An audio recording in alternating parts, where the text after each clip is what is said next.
Muito obrigado, Sr. Presidente. O Provedor de Justiça é um órgão da administração independente com uma história profícua e valiosa de 42 anos na nossa democracia.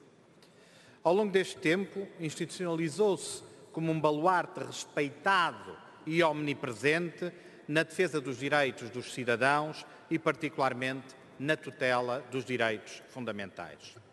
Embora destituído de poder vinculativo específico, o Provedor de Justiça tem alcançado os seus objetivos através daquilo que o atual Provedor já classificou, a meu ver, de uma forma bastante feliz, como a persuasão da palavra, também acompanhada da respeitabilidade que praticamente todos os seus protagonistas têm granjeado nos últimos 42 anos. É também neste sentido e com este propósito que o Provedor de Justiça divulga regularmente a atividade que desenvolve através do relatório anual.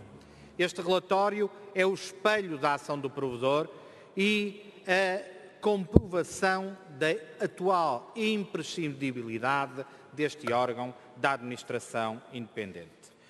O presente relatório tem algumas inovações em relação aos relatórios anteriores. Em primeiro lugar, é um relatório que é composto por 213 páginas, mas com os seus dois anexos tem um total de 633 páginas. Por comparação direta com o relatório de 2015, verifica-se que foi introduzido um novo capítulo referente ao núcleo da criança, do idoso e da pessoa com deficiência, inovação que o Grupo Parlamentar do PSD saúda. Os indicadores que estão salientados neste relatório são variadíssimos e eu vou escusar-me de, aqui na Câmara, dizer, enfim, todos aqueles que são todos importantes, mas salientar que há uma lógica de diminuição de procedimentos, de diminuição de queixas, seja por via eletrónica, seja de queixas escritas ou de queixas verbais e presenciais, inclusivamente das exposições e do número de arquivamentos, bem como do número de pendências.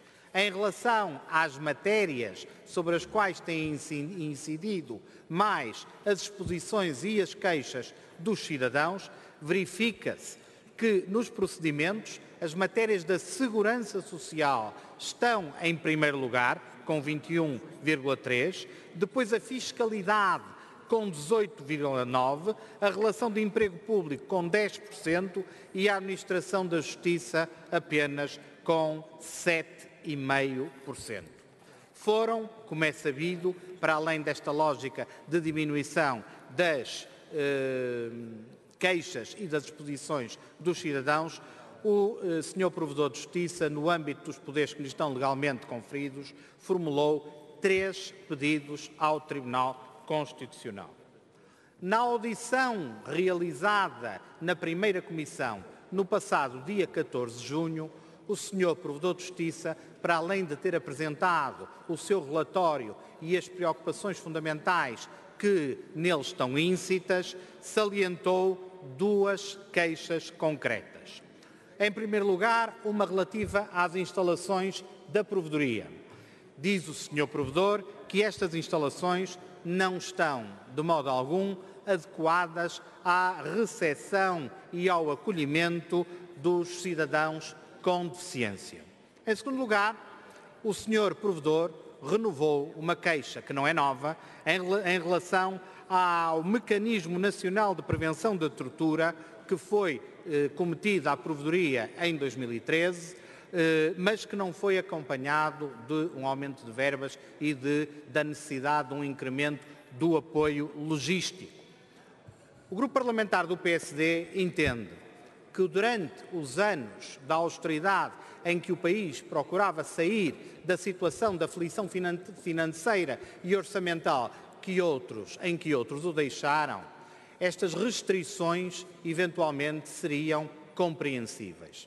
Neste momento em que se ensaiou já desde 2014 uma saída dessa situação um pouco dramática que todos vivemos, num momento em que é anunciado o fim da austeridade e de todas as medidas restritivas, particularmente aquelas que dizem respeito aos direitos dos cidadãos, é absolutamente incompreensível que esta importantíssima função do Mecanismo Nacional de Prevenção de Tortura não tenha o correspectivo envelope financeiro a acompanhar a dignidade desta tarefa. Vou terminar, Sr. Presidente, para dizer apenas que a arquitetura da provedoria foi também desmaterializada por completo, foi anunciado pelo Sr. Provedor, o que é também de salientar e de louvar.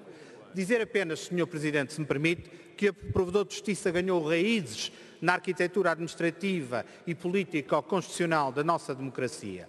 Legitimou-se pela sua ação de defesa do cidadão. Peço-lhe para concluir, Sr. Vou mesmo concluir, Sr. Presidente, e constitui um verdadeiro termómetro do estado das relações dos cidadãos e o Estado, e isso deriva também da desobrigação natural que o Provedor tem em relação ao poder político.